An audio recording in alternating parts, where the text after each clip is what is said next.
फौलादी जूतों की 10-12 लातों ने दरवाजा तोड़कर एक तरफ डाल दिया था और अब वो डांटते और ललकारते हुए घर के अंदर घुस आए थे। साकिब अखबार के मुताले के साथ साथ खाना भी खा रहा था। इस अचानक हमले से वो फौरी तौर पर बुखला गया और अपने कमरे की तरफ दौड़ा। उसके जहन ने साकिब के 1000 में हिस्से में आने वाले खतरात को बांपते हुए उसे हिफाजती हिकमत अमली की राह समझाई थी। जदीद असलहे से लेस स्याह वर्दी में मलबूस 4 आदमी पोजीशन संभालते हुए बारी बारी तमाम कमरों की तलाशी ले रहे थे और बड़ी बेदर्दी से घर का सामान बर्बाद कर रहे थे। साकिब ने अपने कमरे के दरवाजे के सुराख से देखा कि उनमें से एक मुहतात अंदाज में उसके कमरे की तरफ बढ़ रहा है। उसकी वर्दी पर XE के अल्फाज वाजे थे। साकिब फौरन दरवाजे के साथ रखी अलमारी के ऊपर खामोशी से चढ़ गया और दरवाजा खुलने का इंतजार करने लगा। दरवाजा एक झटके से खुला और अकबी दीवार के साथ जा टकराया और इसके थोड़ी देर बाद जदीद हथियार KM700 रिपीटर उठाए एक हमलावर अंदर घुस आया। साकिब को इसी लम्हे का इंतजार था। उसने इसके सर के ऊपर छलांग लगा दी। हमलावर के सर पर साकिब ने अलमारी के ऊपर रखी हुई खराब इस्त्री की अगली नोक मार दी थी, जिसके बाद वो चारों शाने चित हो चुका था और अब रिपीटर साकिब के हाथ में आ चुकी थी। दूसरी तरफ हमले के नतीजे में पैदा होने वाली आवाज सुनकर बकिया तीनों हमलावर साकिब के कमरे की तरफ दौड़े, लेकिन अगले ही लम्हे साकिब फायर खोल चुका था। एक सेकंड में लातादाद गोलियां आने वाले तीनों हमलावर की तरफ लपकी, लेकिन इसी दौरान साकिब का मोबाइल फोन बज उठा। सोहनी धरती अल्लाह रखे कदम कदम आबाद तुझे, कदम कदम आबाद तुझे। साकिब के मोबाइल पर उसका पसंदीदा मिली नगमे की ट्यून मुसलसल बज रही थी और वो गहरी नींद में ख्वाबे खरगोश के मजे लेते हुए भी दुश्मन की ठुकाई लगा रहा था। बिल आखिर जब तीसरी दफा मोबाइल चीखा तो उसने हड़बड़ा कर फोन उठा लिया। कोई अनजाना नंबर जगमगा रहा था। दुश्मन को अंजाम से दो चार करने से पहले ख्वाब का टूट जाना शायद उसे पसंद नहीं आया था। अस्सलाम वालेकुम कौन? साकिब की आवाज में नींद का खुमार गालिब था। हमारी नींदें हराम करके तुम भी सुकून से नहीं सो सकोगे मिस्टर साकिब, हम तुम्हारे करीब पहुंच चुके हैं। दूसरी तरफ से आने वाली भारी सी आवाज भी नंबर की तरह अनजानी थी। अभी 2 दिन पहले ही साकिब, शुएब, इमरान, ज़ुबैर और वकास लबनान के दाल हुकूमत बैरूत से कराची पहुंचे थे। इसराइल में इतने बड़े मिशन से कामयाब वापसी की ना तो थकन पूरी तरह उतरी थी और ना सही से जख्म मुंदमिल हुए थे, और अब इस अजीबोगरीब अनजानी फोन कॉल ने साकिब की खुमार भरी अधखुली आंखों को पूरी तरह खुलने पर मजबूर कर दिया था। धमकी हमेज जुमलों को सुनते ही साकिब एक लम्हे के लिए तो चौंका, लेकिन अगले ही लम्हे वो पूरी तरह समझ चुका था। ऐ मिस्टर गुन्नाम, तुम जो कोई भी हो याद रखो, अभी तक हमने सिर्फ तुम्हारी नींदें हराम की हैं, जीना हराम नहीं किया। हमारे सामने आए तो वो भी हराम कर देंगे। कौन हो तुम? बहुत जल्द तुम हमें भी जान लोगे। Good bye mister Saqib. यह कहकर दूसरी तरफ से लाइन काट दी गई। क्या बकवास है? साकिब गुस्से में बड़बड़ाया। उसने बेरी की तरफ देखा तो वहां दिन के 11 बज रहे थे, यानी वो फजर की नमाज और तलावत कुरान के बाद भी 4 घंटे की इजाफी नींद ले चुका था। साकिब बेटा, हाथ मुंह धो लो, मैं नाश्ता लगा रही हूँ। किचन से साकिब की अम्मी की आवाज आई। जी अच्छा अम्मी। साकिब बिस्तर से नीचे उतर आया। हाथ मुंह धोने के बाद नाश्ता करते हुए वो आज की ख्वाब और इस फोन में हैरत अंगेज ममासलत महसूस कर रहा था। क्या हुआ बेटा, खैरियत तो है? क्या सोच रहे हो? साकिब की अम्मी उसकी परेशानी भाग गई थी। नहीं, कुछ खास नहीं। वैसे आप खाला समीना के पास हैदराबाद कितने अरसे से नहीं गई? साकिब ने कुछ सोचते हुए पूछा। हाँ, ये अचानक तुम्हें खाला समीना कहाँ से याद आ गई? वो तो बेचारी तुम्हें पूछ पूछ कर थक गई। बरसों से नहीं गए उनके पास, अब क्यों पूछ रहे हो? अम्मी हैरानी से बोली। अरे अम्मी, मैंने थोड़ा ही जाना है। मैं तो चाहता हूँ कि आप कुछ दिन उनके पास हो आए, क्योंकि आज से मेरी मसरूफियात भी शुरू हो जाएंगी और आप घर में अकेली होंगी। वैसे अब्बू जान कब छुट्टियों पर घर आ रहे हैं? साकिब ने असल बात छुपाते हुए अम्मी को दूसरी तरफ घुमा दिया था। हाँ बेटा, मैं भी सोच रही थी कि कुछ दिन उसके पास हो आऊं। वो भी बुला बुला कर थक गई है और तुम्हारे अब्बू भी इस महीने के आखिर में ही आएंगे। अम्मी जान कुछ सोचती हुई बोली।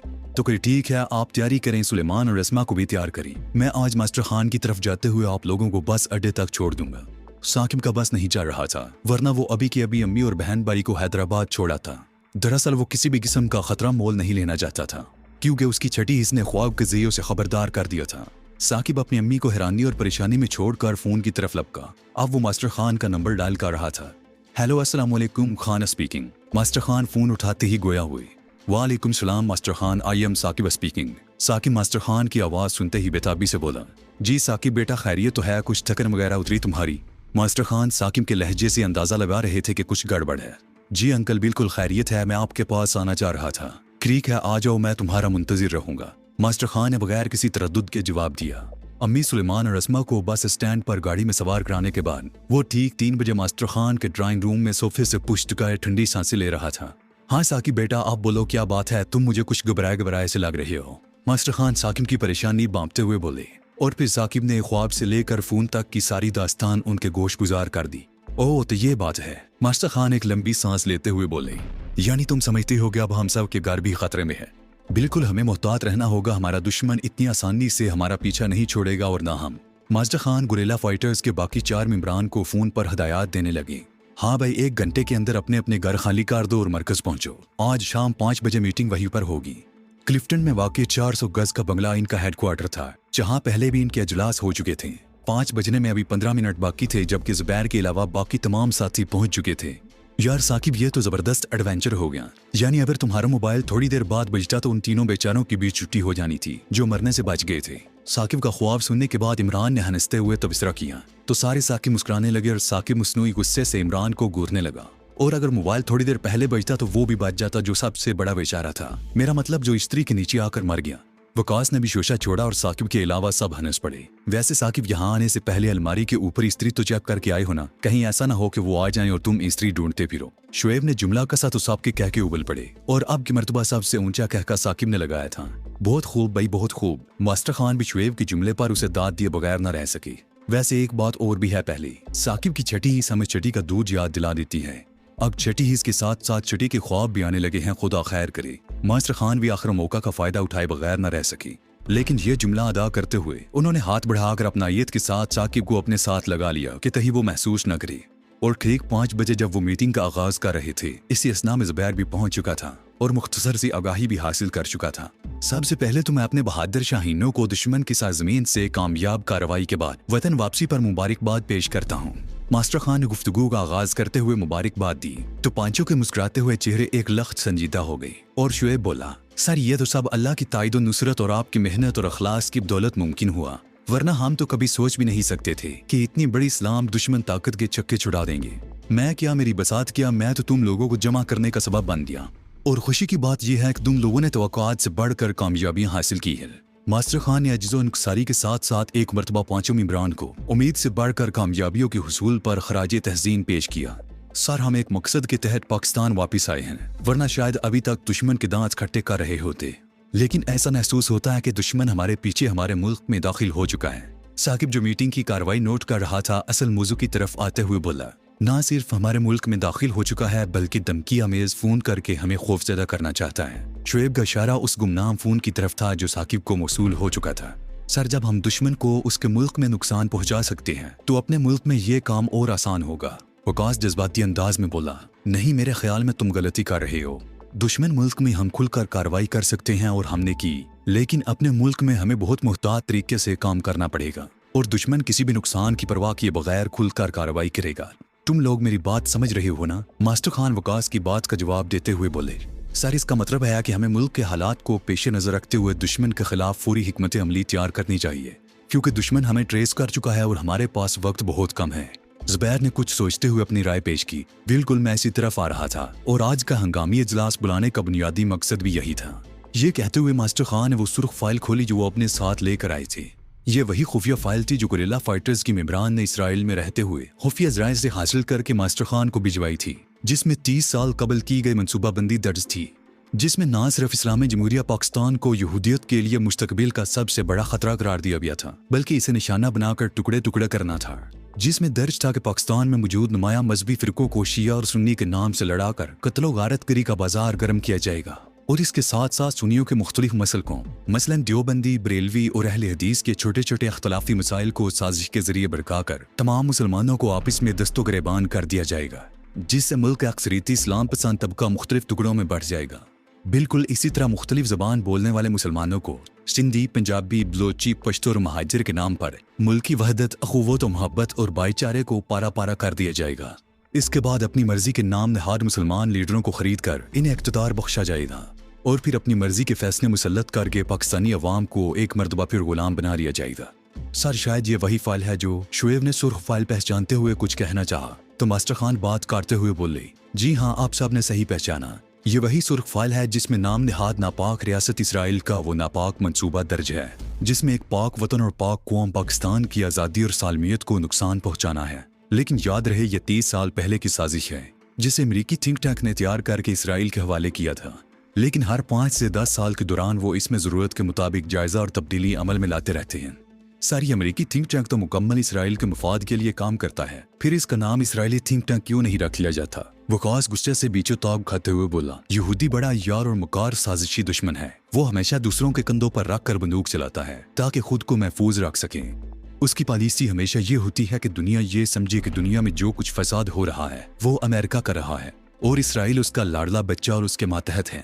हालांकि मामला इसके बरक्स है।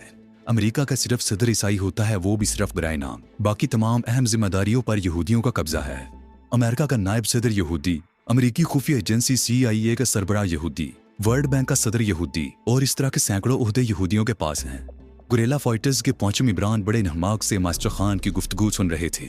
वो अपनी बात जारी रखते हुए बोले, बहरहाल हमारी टीम के ज़हीन और होनहार साथी इमरान, जिनके बारे में आप बखूबी जानते हैं कि वो कंप्यूटर के हवाले से ख़ुसूसी सलाहियत के हामिल हैं, कल शाम इसराइल के डाटाबेस का खुफिया कोड तोड़कर बहुत सी चीज़ें चुरा लाए हैं और हमारे पास मौजूद मालूमात को अपडेट कर चुके हैं। लेकिन इन मालूमात को सुनने और देखने के लिए एक पाकिस्तानी के लिए बड़ा दिल गुर्दा और हौसला दरकार है, जो यकीनन आप सब के पास भी मौजूद है। जैसे जैसे मास्टर खान की बात आगे बढ़ रही थी, साकिब, शुएब, ज़ुबैर और वकास की दिल की धड़कनें बेतरतीब हो रही थी। चारों ने एक लम्हे के लिए इमरान की तरफ देखा, जो सर उठाए संजीदा बैठा था, और फिर मास्टर खान की तरफ बेताबी से मुतवज्जा हो गए।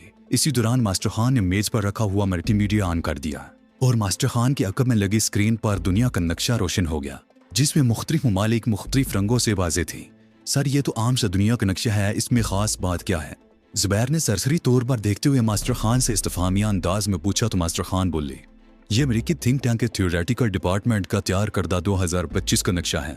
मास्टर खान ने ब्रीफिंग स्टिक से अंजलि हरूफ की तरफ इशारा करते हुए कहा, जहां वाज़े तौर पर bird map 2025 US theoretical department लिखा हुआ था।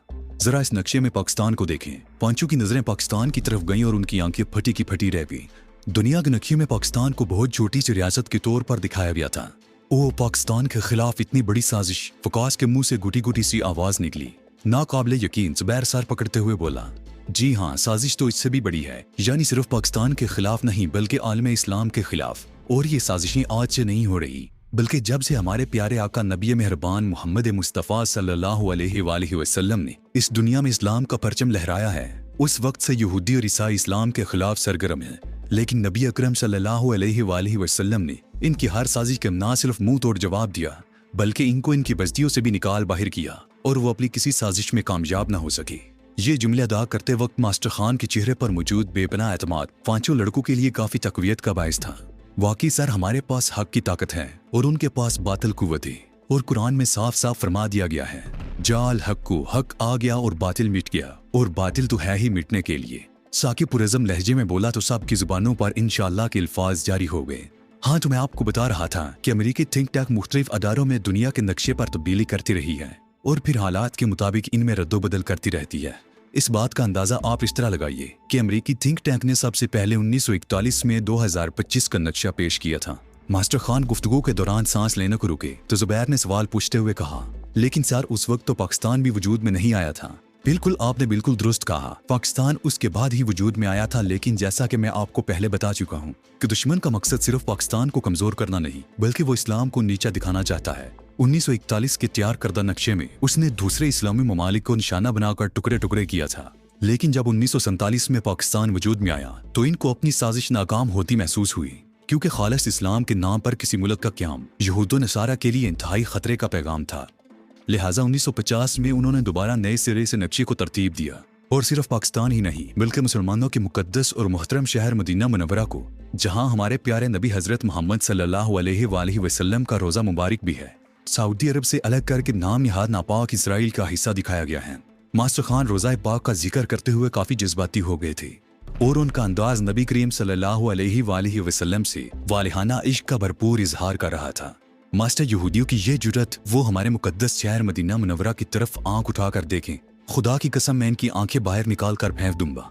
शुएब की आंखों में नमी साफ महसूस की जा सकती थी। वो गुस्से में दांत पीसते हुए बोला, मेरे बच्चों, यहूदियों के नापाक मंसूबे का पोल खुल जाने के बाद मुस्तकबिल की यहूदी रियासत का नक्शा वो एक मुद्दत से खुल्लम खुल्ला और डटाई के साथ शाया कर रहे हैं, जिसमें फ़लस्तीन के अलावा पूरा शाम, पूरा लबनान, पूरा उर्दन, तकरीबन सारा इराक और तुर्की और मिस्र के कुछ इलाके शामिल हैं। मास्टर खान मालूमात के नए नए दरवाजे खोलकर न सिर्फ इन सब की हैरत में इजाफा कर रहे थे, बल्कि यहूदियों के मुकरू चेहरे को बेनकाब करते जा रहे थे। सर ये उनकी खाम ख्याली है, शायद यहूदी ये नहीं जानते कि इस्लाम गालिब होने के लिए आया है।